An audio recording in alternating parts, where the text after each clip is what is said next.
പ്രേരിപ്പിക്കുകയും നല്ല പുസ്തകങ്ങൾ വരുമ്പോൾ ഞങ്ങളെ അറിയിക്കുകയും ഇത് വായിക്കണമെന്നൊക്കെ നിർബന്ധിക്കുകയും ചെയ്ത ഒരുപാട് മുതിർന്ന പത്രപ്രവർത്തകന്മാർ കേരളത്തിലുണ്ടായിരുന്നു. ഞാൻ നന്ദിപൂർവ്വം ഓർക്കുകയാണ്.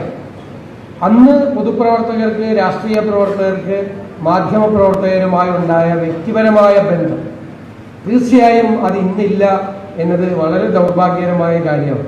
വ്യക്തിപരമായ ബന്ധം പുലർത്താൻ പൊതുപ്രവർത്തകരും മടിക്കുന്നു, മാധ്യമപ്രവർത്തകരും മടിക്കുന്നു എന്നുള്ളതൊരു കാര്യമാണ്.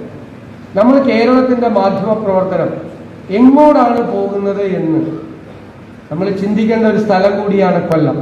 കാരണം കൊല്ലം കേരളത്തിലെ പത്രപ്രവർത്തന രംഗത്തിന് തുടക്കം കുറിച്ച ഒരു സ്ഥലം കൂടിയാണ്.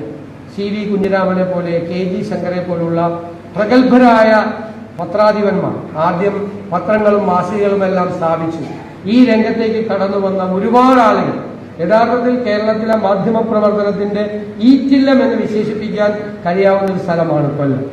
എങ്ങോട്ടാണ് മാധ്യമ പ്രവർത്തനം പോകുന്നത് എന്ന് ചർച്ച ചെയ്യപ്പെടേണ്ട സമയം അതിക്രമിച്ചിരിക്കുന്നു. കാരണം അൺഎത്തിക്കൽ ടു ദ കോർ എന്ന് വിശേഷിപ്പിക്കാൻ കഴിയുന്ന തലത്തിലേക്കാണ് പോകുന്നത്. പണ്ടൊക്കെ വളരെ രസകരമായ ഒരു കാര്യം ഉണ്ടായിരുന്നു. തെറ്റായ ഒരു വാർത്ത ഒരു പ്രിന്റ് മീഡിയയിൽ വന്നാൽ ഉറപ്പായി 24 മണിക്കൂറിനകം അടുത്ത പത്രം വരുമ്പോൾ പത്രാധിപരുടെ ഒരു ഖേദം കുറിപ്പുണ്ടാവുമായിരുന്നു. ഖേദം, ഇന്നലെ അത് തെറ്റായിട്ടാണ് പ്രസിദ്ധീകരിച്ചത്, അതിൽ ഖേദിക്കുന്നു എന്ന് പറഞ്ഞു. ഇപ്പോ ആ വാർത്ത ഒന്ന് മാറ്റിവെക്കുന്ന പോലുമില്ല. തെറ്റാണെന്ന് അറിഞ്ഞിട്ട് വീണ്ടും ആ വാർത്തയുടെ പുറകെ പോവുകയും കുറെ കൂടി അസത്യങ്ങൾ കണ്ടെത്തുകയും ചെയ്യുക.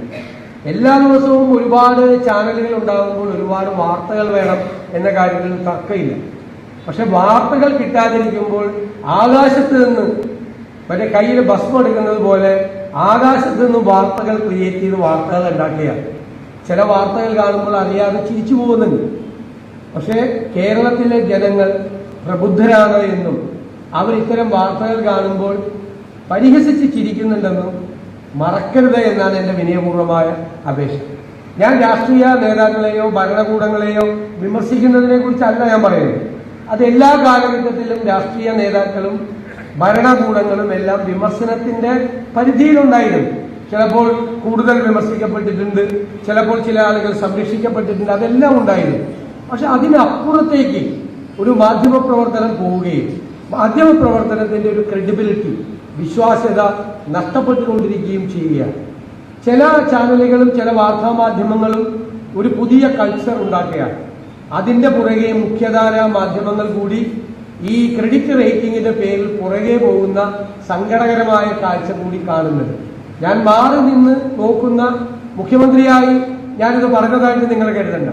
മാറി നിന്നിത് നോക്കുന്ന ഒരു പൊതുപ്രവർത്തകനായതുകൊണ്ട് മാത്രം കേരളത്തിലെ ഏറ്റവും മുതിർന്ന പത്രപ്രവർത്തകരായി ഞങ്ങൾ ബഹുമാനിക്കുകയും ആദരിക്കുകയും ചെയ്യുന്നവരോട് ആ സങ്കടവും ആവേശവും പങ്കുവെച്ചു എന്ന് മാത്രം നിങ്ങൾ കണക്കാക്കിയാൽ മതി. വിമർശനത്തിന്റെ തലത്തിലേക്കൊന്നും പോകുന്നില്ല. വിമർശിക്കാൻ മടിയുണ്ടായിട്ടോ വിമർശിക്കാൻ ഭയം ഉണ്ടായിട്ടോ അല്ല, അങ്ങനെയൊന്നുമില്ല, അതല്ല.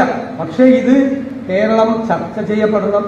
മുതിർന്ന മാധ്യമ പ്രവർത്തകർ അവർക്ക് വഴികാട്ടികളായി മാറണം എന്നുകൂടി എൻ്റെ അഭ്യർത്ഥനയുണ്ട്.